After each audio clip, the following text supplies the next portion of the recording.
9 bad money habits you need to stop ASAP.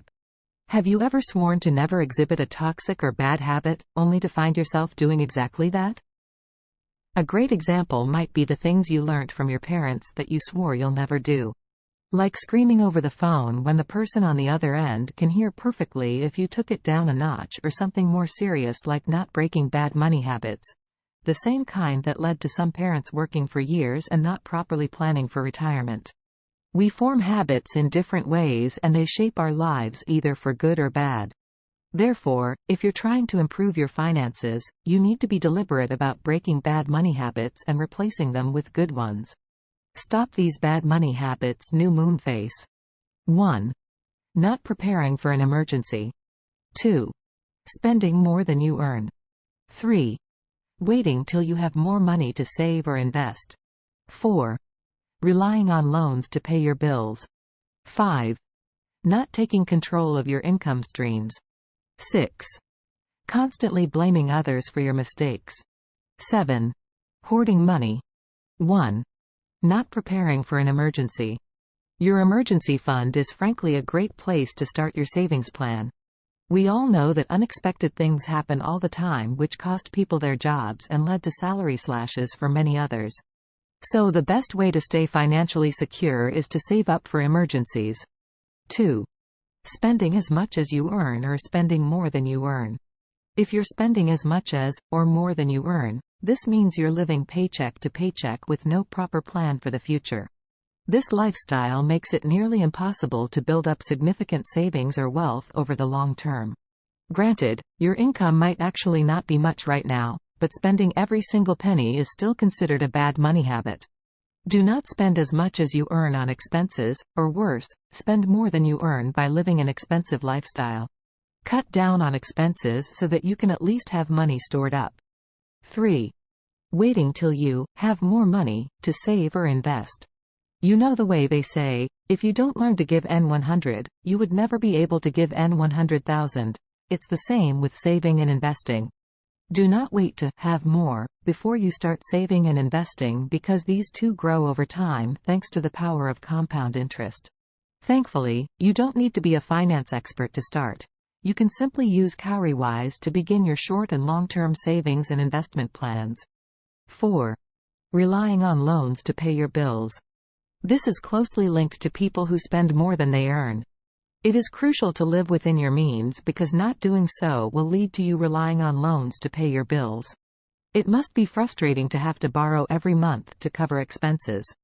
To eliminate this, you should drastically cut down on expenses and strategically work to increase your pay or devise legitimate means to increase your income. 5. Not taking control of your income streams. So many people are still winging it when it comes to earning consistent income, where this month is a hit and next month might be a miss. Instead of living like this, where monthly income is never sure, get a job that stays true to paying you every month, or build a business that is sure to pay you monthly. With business, the amount you make might vary, but at least make something. The whole idea of being in business is to get revenue and make a profit, but if that's not happening right now, you should consider using your skills to get a job that brings you consistent income. You can then transition into a full-time entrepreneur. 6. Constantly blaming others for your mistakes. A person who can take full responsibility for their actions is one who is considered mature. We all make mistakes, but what differentiates people who learn and people who don't is responsibility. You may have made bad money moves in the past, or might currently be facing the consequence of one. Instead of passing the blame to someone else with thoughts like, "It was my parents who refused to teach me about financial freedom," or, "It was my silly friend who introduced me to this Ponzi scheme," take responsibility and retrace your steps.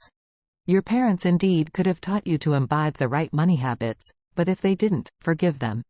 Take the steps needed to progress and ensure you teach your own children about money. Your friend who told you about the Ponzi scheme, it worked because you also did not do due diligence. If you had thoroughly researched, you would have found out that most firms that promise to double your money in such a short time are scams. 5 takeaways from Richard Templar's Rules of Money. April 28, 2021. Simplified by Cowrywise: How to Protect Your Money Online. February 1, 2021. 5 Takeaways from Richard Templar's Rules of Money. April 28, 2021. Simplified by Cowrywise: How to Protect Your Money Online. February 1, 2021. 5 Takeaways from Richard Templar's Rules of Money. April 28, 2021. Simplified by Cowrywise: How to Protect Your Money Online. February 1, 2021. 7. Hoarding money. The mindset that you need to hold on tight to money for dear life speaks of desperation. Nothing says that hoarding money will make you richer. Build a mindset that says, money does not control me, I control what to do with money. Be a giver, set money aside for leisure, and give, no matter how little, to causes that matter to you. These are just a few ways to feel more fulfilled. 8. Saving without a goal. Oftentimes, money kept without a goal in mind is easily spent. If you want to keep more of your savings, you need to have a clear goal and then set up a plan in order to achieve it. Start by determining the major milestones you hope to achieve in the future, like having a home, a car, or paying for education for your kids. Next, determine how much you need to save and for how long. Finally, set up a recurring automatic transfer from your bank account to your savings investment plans on Cowrywise to ensure you stay consistent with your savings.